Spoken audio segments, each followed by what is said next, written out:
Here we are to the 2024 harvest season. How's it been going? What have you done so far, and what are we doing today?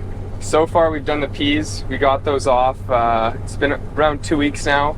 And then today we're thrashing some malt barley. We're just over halfway done, and so far so good. We've had good yields, dealing with a bit of mud, but overall the harvest, we can't really complain much about it yet. So tell me a little bit more about the peas. A few years ago you had that record pea crop. We did a video about that. What was the yield like this year, and what the quality of the peas? The yield was really good this year, like definitely a bumper crop. Couldn't complain. We had on average across all the acres was around 67 bushels an acre, and we took off 1.5 bushels of that for dockage just to help us with our marketing planning. And we seen some spots that were drowned out. We've had it's hard to measure how many sloughs and stuff we had throughout the field, but there's definitely some areas where it was fully drowned out and we didn't get any yield off of that. But we also hit quite a few areas well above 100 bushel an acre in the peas. That's kind of what we dealt with for yield wise in the peas. And then our quality of the peas this year was pretty good. We had a few issues though with a bit of environmental factors. We had some of the seed coat was splitting, and that was hurting us a bit at the elevator on the dockage side. And then we had a bit of variance throughout the plant where the bottom pods were really dry in some of the spots, and our combines were cracking a bit of the pods at that kind of peak dryness throughout the day at around like 5 o'clock, 4 o'clock. But then other than that, across the board, the quality was exactly where we wanted it. Just a couple hiccups, but didn't represent much. So a load or two here and there. So overall, quite the good pea harvest. Yep, we're halfway into the barley crop.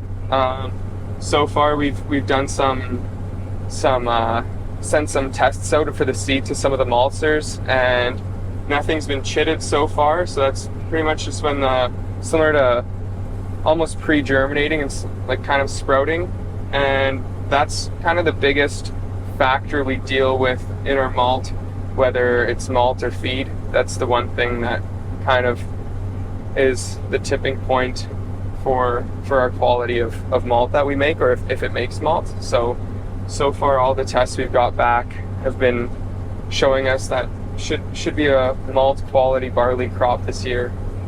So the malt barley you tried out last year, it had that pre-germination, and you tried yet another variety this year? Yeah, we tried, so last year it was kind of a different growing season, quite dry, and our barley was coming off at 13% moisture, and it was dry the week before also.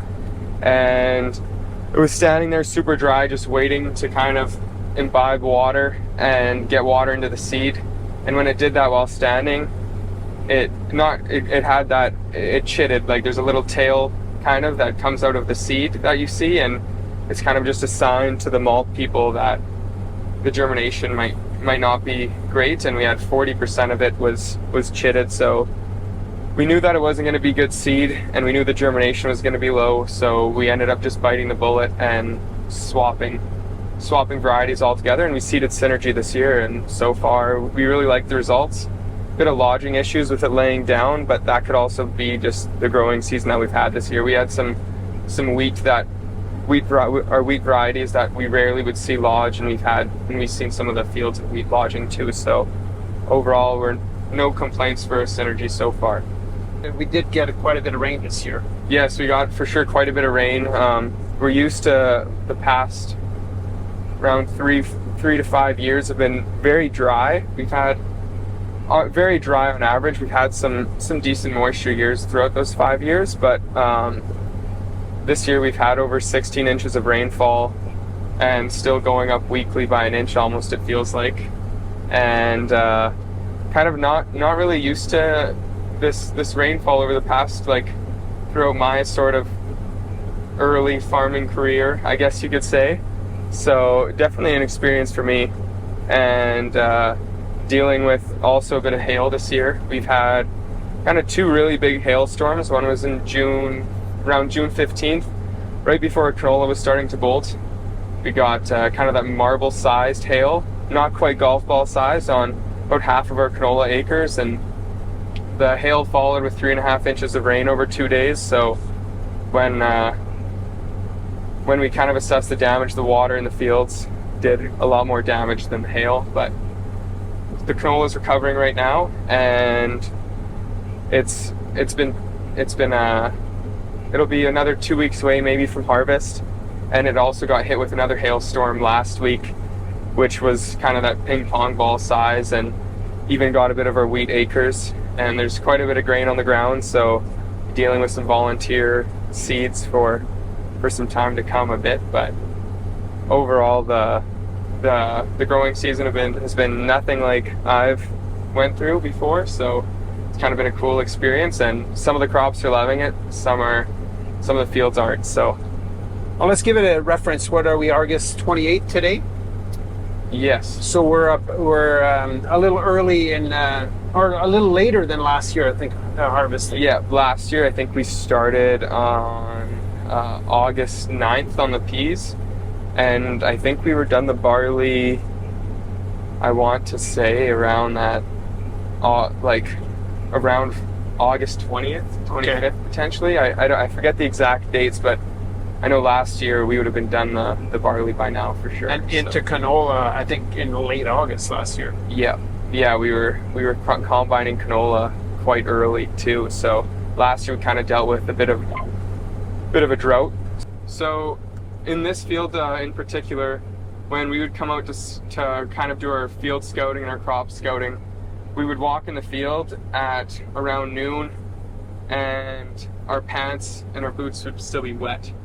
Just because it was there was so much leaf mass this year with the good growing conditions and good moisture at the start of the year, that the crop canopy wasn't drying out at all. So with the humid and conditions we had, we seen some tan spot and a bit of net blotch on our lower leaves. So when that flag leaf started to come out, we really wanted to protect it. So that, like, in our sort of fungicide planning and our application, we apply mostly on flag leaf timing rather than heading timing. So we don't wait for the head to come out, because we didn't see like too much disease prevalence of any smuts or more so seed diseases. So we mostly deal with those the leaf diseases. And so in this field, it was really wet. It was so wet, and the canopy was soaked almost throughout the whole day, that we actually got this done with the plane for the fungicide, just so we wouldn't rut up the field completely. So Is it quite a bit more expensive to spray with the plane than your sprayer? the plane is about double our cost versus our aerial, versus the guy we get to do the air spraying with.